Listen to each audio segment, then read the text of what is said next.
의빈권 씨는 조선 3대 왕인 태종 이방원의 후궁으로 태종이 후궁제도를 법제화한 후에 공식적으로 들인 첫 간택 후궁입니다.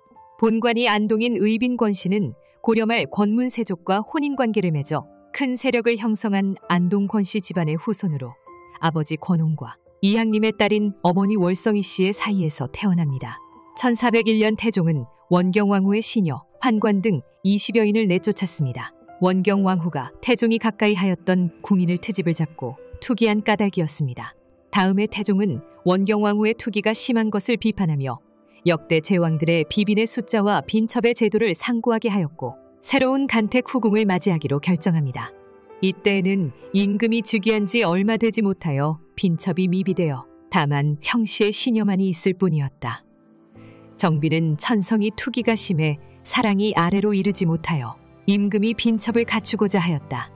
태종 2년 1월 8일 결국 전 성균학정 권홍의 딸이 간택이 되었고 그녀를 궁에 들이기 위해 태종은 권홍에게 비단 등을 내려주어 가래의 혼수를 갖추도록 합니다.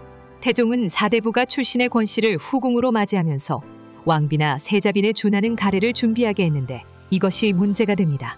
이 사실을 알게 된 원경왕후는 쫓아와서 울기를 그치지 않고 음식도 먹지 않는 등 심하게 반대를 하였고 심지어 상황으로 있었던 정종이 나서서 왕은 어찌하여 다시 장가들려고 하시오.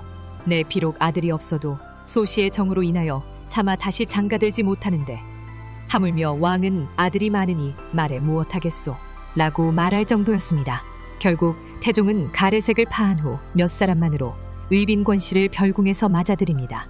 당시 원경왕후는 태종과 함께 나라를 세웠음에도 태종이 그것을 생각하지 않고 다시 혼인을 하려고 한다는 점을 문제 삼습니다. 또 이미 여러 명의 후궁들이 있는 상태였으므로 원경왕후의 반대는 더욱 극심했던 것으로 보입니다. 정비의 투기는 더욱더 심해만 갔다. 임금이 권씨가 현행이 있다 하여 예를 갖추어 맞아들이려고 하니 임금의 옷을 붙잡고 말하기를 상감께서는 어찌하여 예전의 뜻을 잊으셨습니까?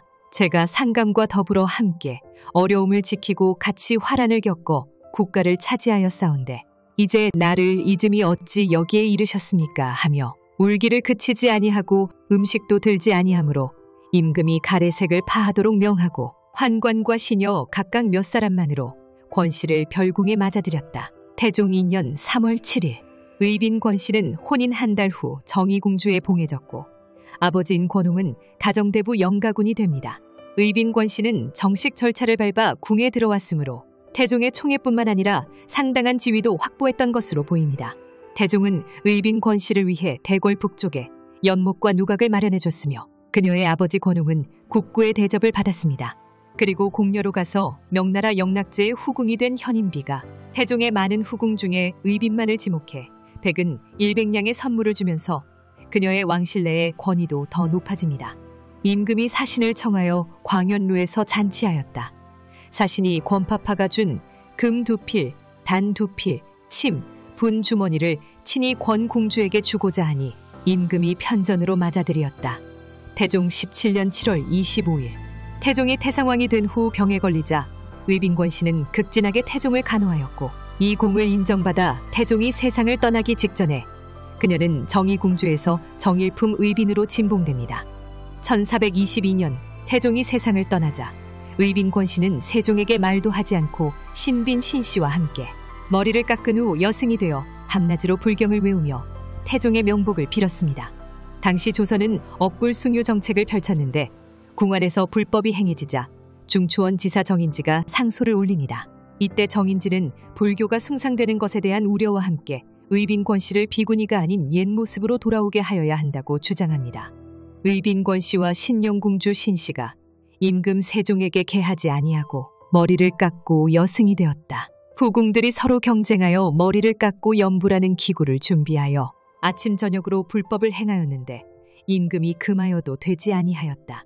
세종 4년 5월 20일 한편 의빈권 씨는 태종과의 사이에서 일녀를 낳았는데 그녀가 바로 태종의 서장녀인 정혜옹주입니다. 정혜옹주는 1419년 찬성 박신의 아들인 박종우와 결혼하였으며 이때 옹주는 정혜옹주에 봉해졌고 부마인 박종우는 자헌대부 운성군이 됩니다. 하지만 안타깝게도 정혜옹주는 결혼한 지 5년 만에 슬아의 자녀 없이 세상을 떠나게 됩니다. 이후 의빈권 씨는 세종의 6째 아들인 금성대군을 맡아 양육하면서 왕실과의 인연을 이어갑니다. 세월이 흘러 1453년 70세의 의빈권 씨는 병환으로 인해 질병가로 거처를 옮겨 치료를 합니다. 이 사실을 안 금성대군은 의빈권 씨가 거처하는 곳이 비루하고 습기가 찼다며 자신의 집으로 거처를 옮겨서 병을 치료할 수 있게 해달라고 여러 차례 청하였는데 단종은 대신들과의 의논 끝에 세종대에 이미 궁녀가 나가서 거처하는 것을 금지하였다는 이유로 허락하지 않습니다. 결국 의빈권 씨는 세종의 후궁인 혜빈 양 씨의 궁으로 거처를 옮겨서 살았습니다. 금성대군 이유가 아르기를 신이 의빈에게서 자라나서 그 은혜가 심히 무거운데 나이가 지금 70이므로 궁중에 기거하는 것은 적당하지 못합니다. 신은 부마의 예가 아니니 원컨대 신의 집으로 나가도록 명하시어 평안하게 봉양할 수 있게 하여 주소서. 단종 1년 6월 26일 1457년 세조는 선왕의 후궁인 의빈권 씨가 거처하는 궁의 이름을 의빈궁에서 영수궁으로 고쳤으며 그녀는 이곳에서 노후를 보냅니다. 이것이 그녀의 마지막 기록으로 의빈은 70대 이상으로 상당히 장수했던 것으로 추정됩니다.